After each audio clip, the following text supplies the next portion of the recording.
en primer lugar, a agradecer a Agustín, Ángela y Carolina la invitación de participar y felicitaciones por el proyecto.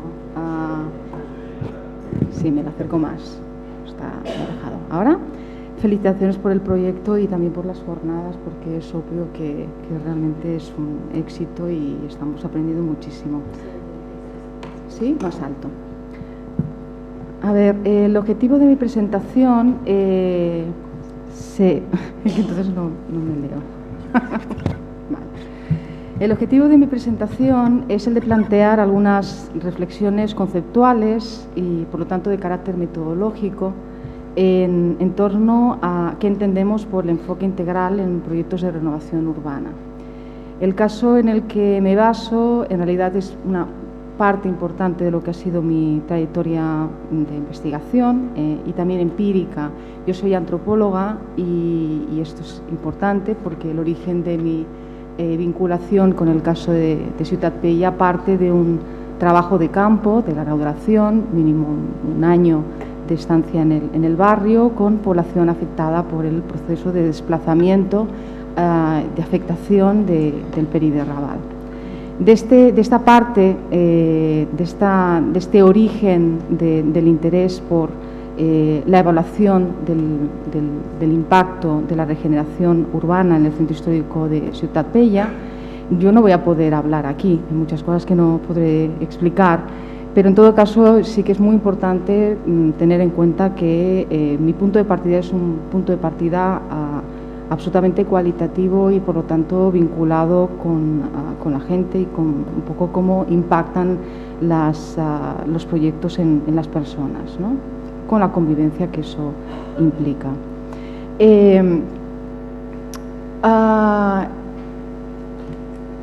Este es el origen del trabajo, una experiencia de investigación cualitativa, etnográfica, clásica, pero también se desplaza a lo largo del tiempo y da lugar a dos publicaciones que son accesibles, con lo cual de esta parte, de esta etapa más cuantitativa, yo voy a hacer una referencia bastante general, pero que está publicado y es accesible, con lo cual tampoco es necesario pues explicar absolutamente todo.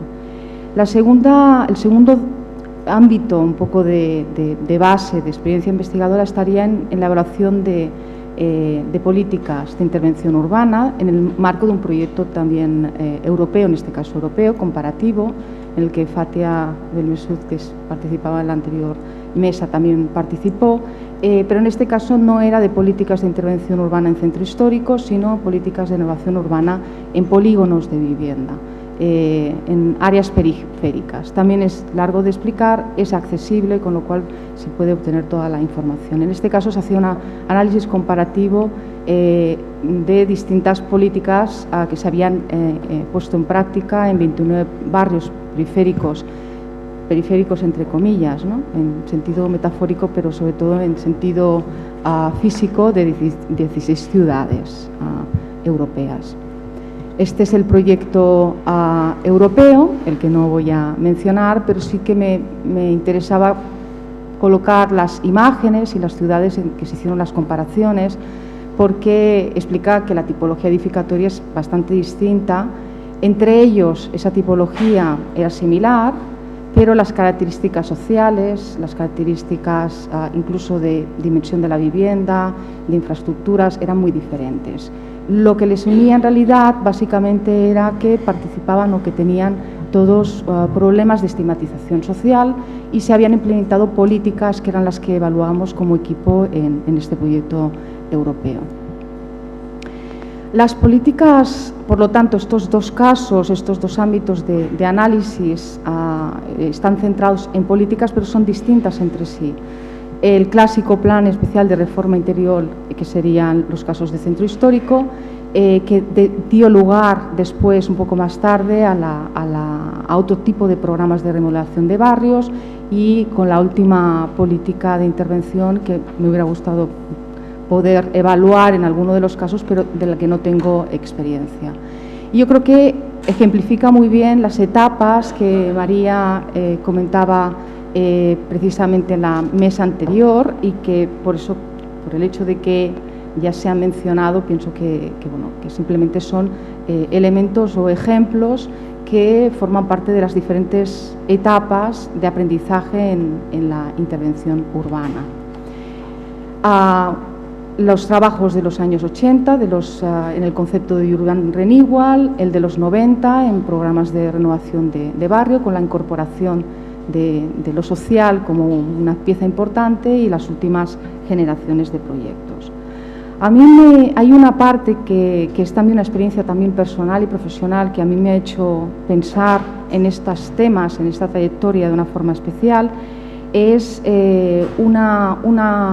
si estos dos casos o estos dos núcleos están centrados en la evaluación de las políticas, una experiencia que he tenido la oportunidad de participar centrada en el diseño e implementación de un caso de intervención urbana en un lugar que no tiene nada que ver con Barcelona, pero en cambio me permitió entender la dimensión y el impacto que provocaban los modelos y el uso de los conceptos que se trasladaban en contextos que no tenían nada que ver. El proyecto en sí es un proyecto con una mención sobre las cuestiones de desarrollo, es un proyecto vinculado al ámbito de desarrollo en Haití. La lucecita se me encendió en el momento en que empiezo a escuchar, después de conocer la dimensión del problema y las dificultades de uno de los países más pobres del planeta, empiezo a escuchar cosas relativas a nuevas propuestas del gobierno haitiano respecto a convertir Puerto Príncipe en una Smart City, por ejemplo.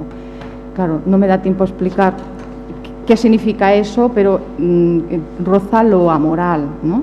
Pero en cambio el discurso es muy potente y había toda una discusión de personas de Haití que pensaban que el utilizar esos términos e incluso pensar en las políticas que se supone que están detrás de estos conceptos podían resolver los graves problemas que tienen y que realmente. Otro de los elementos también que sale y que también me llama la atención del impacto de los modelos y de los términos que están utilizándose también ahí, es un proyecto de construcción de un metrocable que vincule el centro de la ciudad con una zona periférica de autoconstrucción, que justamente la ciudad está encima de tres fallas. Pues la construcción de un metrocable que comunique al estilo Medellín, que es otro de los conceptualizados como modelos, en un contexto que nada tenía que ver.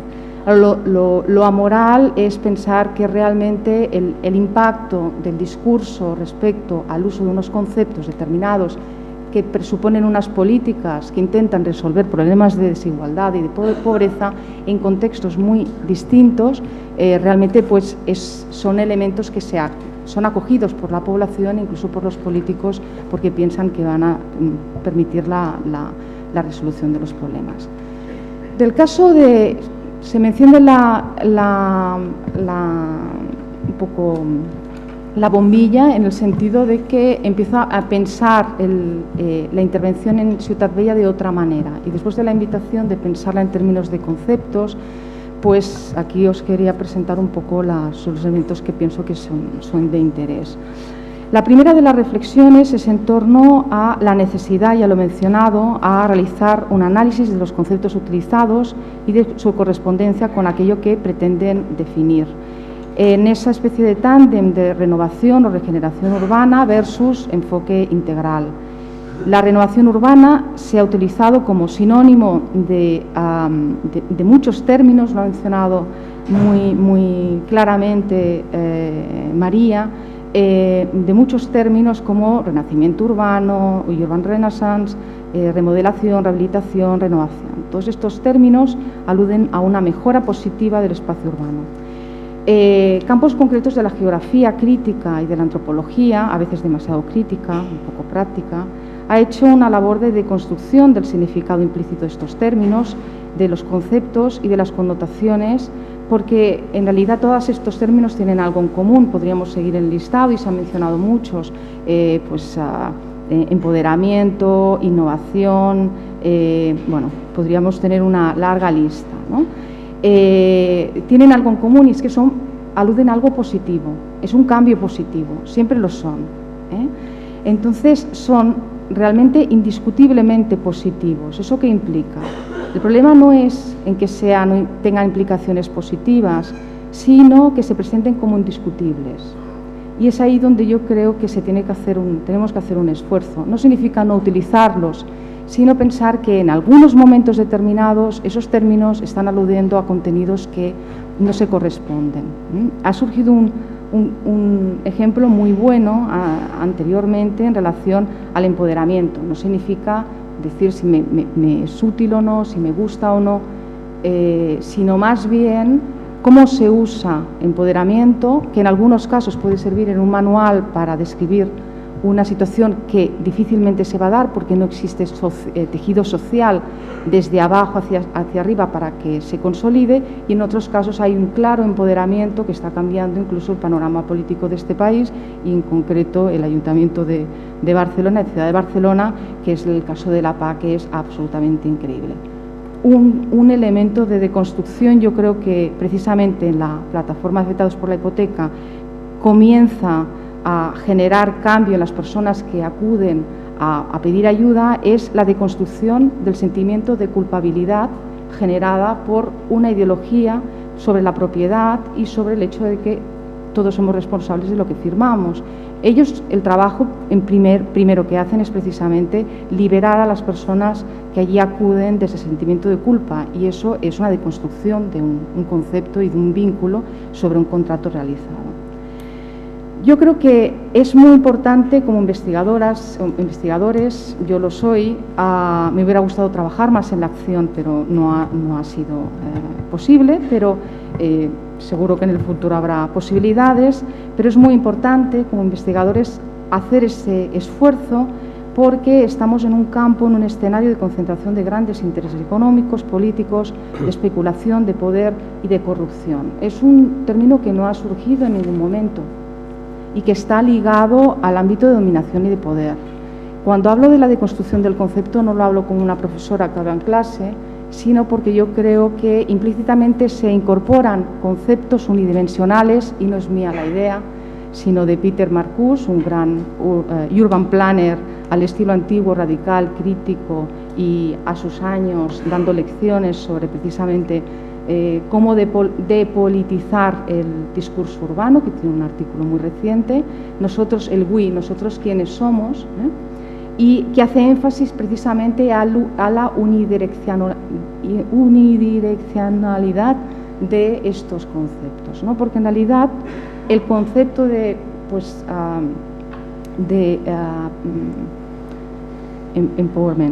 empoderamiento tiene contenidos muy complejos desde el punto de vista social, y por lo tanto el utilizar el concepto no implica el utilizar el permitir conseguir el objetivo, ¿no?, de empoderar. Vale. Una cuestión que yo creo que es importante es también pensar en cuándo se aplican políticas dirigidas a la renovación y regeneración urbana, a la modernización, el empoderamiento, la creatividad, la innovación, pensar en términos, desplazarlo, no dejar de utilizar el término, pero buscar el contenido, desplazar también a los beneficiarios de la intervención, porque se presupone que los beneficiarios son las personas que allí viven, pero muchas veces no es así. Entonces hay que pensar en los efectos ocultos que están de alguna manera visibles en los proyectos. Es decir, yo creo que la propuesta de realizar una genealogía de conceptos, o al menos ser conscientes de si estamos hablando del mismo concepto o si lo utilizamos en el mismo sentido. En el caso de regeneración urbana surge en un contexto anglosajón y surge además dirigido con la idea de urban renewal, con la idea sobre todo de enfoque físico. Se reemplaza en contexto anglosajón por el concepto de urban renaissance, que es el que implica una intervención en términos sociales. Ese renacimiento urbano necesita de unas políticas sociales de peso. Cuando digo políticas sociales, yo me refiero a educación, sanidad, es decir, los grandes bloques, porque el efecto que tiene toda intervención física, incluida de la de conectividad, intervenir en la mejora de la movilidad, son físicas que tienen impacto social. Yo me refiero a intervenciones sociales que tienen impacto social. Creo que además, cuando se habla de intervención, en ocasiones lo que ocurre es que intervención integrada, ¿no? Integral, lo que ocurre es que se presupone que el principio está lo físico en primer lugar y que lo social estaría acompañando. Y yo creo que no es el lugar que le corresponde y que en el contexto que estamos viviendo de crisis esto es bastante claro. Como ya me imaginaba, no va a ser posible hablar del caso de Ciutat Vella, pero lo que sí que me gustaría enseñaros básicamente algunas imágenes. Yo del modelo Barcelona sé poco. De hecho, como modelo con datos que constituye el modelo Barcelona, hay muchos otros investigadores que han hecho una gran labor. Aquí yo incluyo un esquema en el que aparece dentro del modelo, y el caso concreto de Ciutat Vella es como una ejemplificación de este modelo, pongo las características. Una de las características que incorporaban los PERIs analizados del Centro Histórico del Raval y Cascantit en Santa Caterina es que se incorporaran fórmulas para fijar a la población local. Es decir, a pesar de que los PERIs son PERIs de los años 80, esto es el barrio del Raval a la izquierda, el de Santa Caterina, las zonas rojas son las intervenciones de esponjamiento, son casos conocidos. Lo que nosotros hacemos con una colega arquitecta y yo, Sonia Albazi, es analizar, esto es la área de rehabilitación integrada del 96, y básicamente es intentar comparar los resultados sociales, el impacto social, con datos cuantitativos de censo y padrón desde el año 1986 hasta el 2009 para saber qué ha pasado después. La gran operación de demolición, no rehabilitación, es de demolición, que dio lugar a lo que es la actual Rambla de Raval, tiene un volumen de población afectada altísimo. No hay números de lo que se ha gastado, pero no hay números de población desplazada. Yo conviví con un grupo de población que estaba situada cerca de lo que era ese hueco generado por la Rambla de Raval. En la evaluación que hacemos es intentar saber qué ha pasado después, y lo que hacemos es referenciar con los datos de censo y padrón qué ha ocurrido. Básicamente se consiguen las cosas que se plantean. Bajar la segregación, se consigue una bajada importante de segregación espacial. Lo azul es que ha bajado la población en un área muy densificada desde el 86 al 2009 en comparación, pero las rojas implica el aumento brutal de concentración, y yo incluiría, pienso, de guetarización. Los rojos son muy rojos, si veis es del 100% al 4.470. Son datos de censo y padrón, no me puedo decir que es cualitativo, no, esto es una realidad. Esa generación, es decir, sí que hay un proceso de desegregación que se consigue y un desplazamiento externo, pero que no se puede cuantificar, es decir, hay una expulsión de población y hay una concentración en áreas que visualmente cuando vas por las calles no lo ves, ambas muy cerca de las zonas de esponjamiento. Sois arquitectos, sabéis perfectamente la teoría del esponjamiento y por lo tanto hay otras variables que colocamos, ¿de acuerdo? Finalmente, con el resto de variables se completa para poder pensar si hay gentrificación o no. ¿Qué es lo que ocurre? ¿Cuál es el impacto? El impacto es que sí que hay un proceso de gentrificación, pero es en un sentido de patchwork, muy de micro gentrificación, en áreas muy concretas y se ve perfectamente por el tipo de profesionales.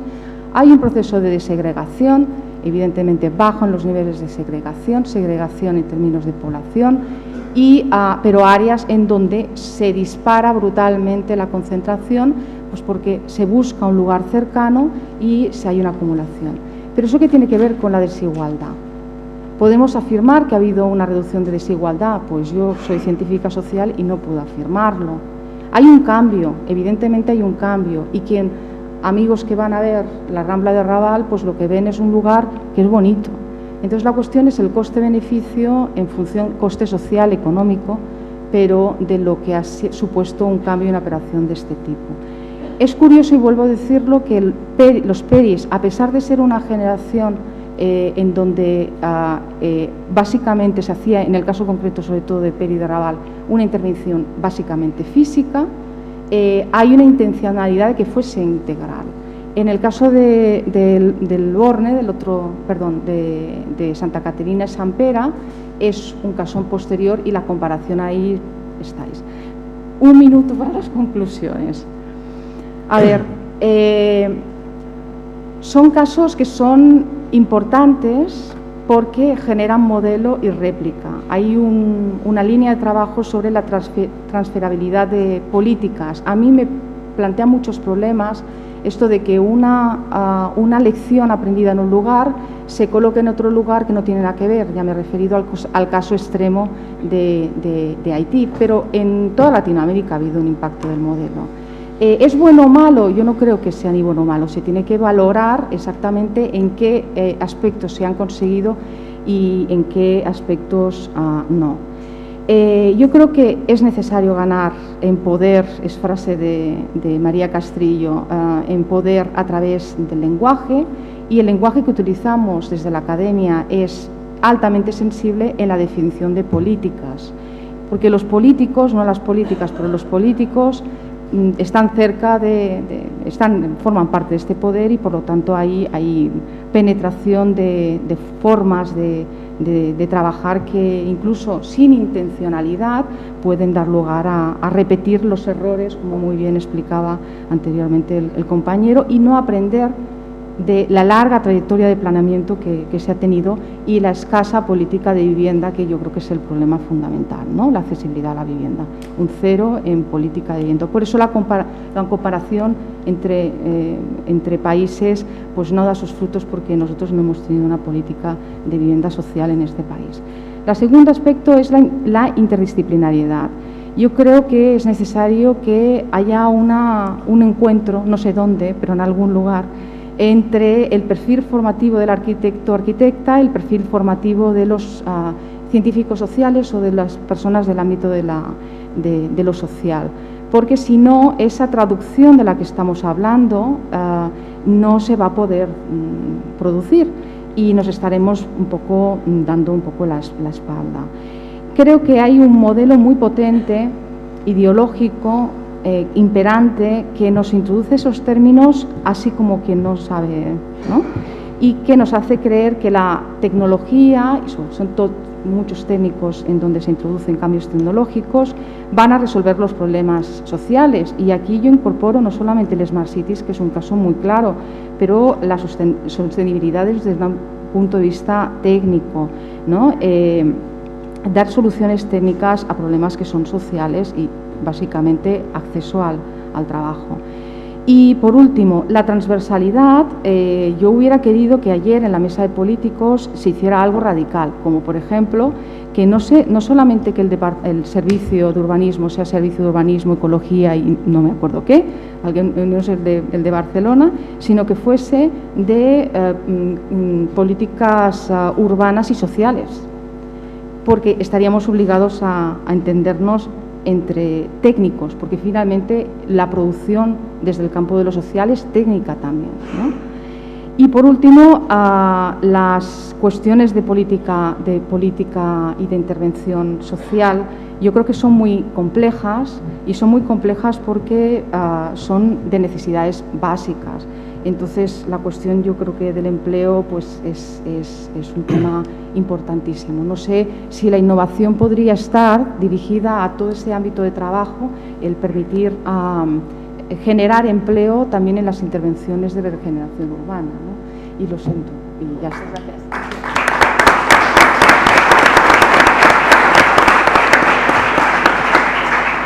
Bueno.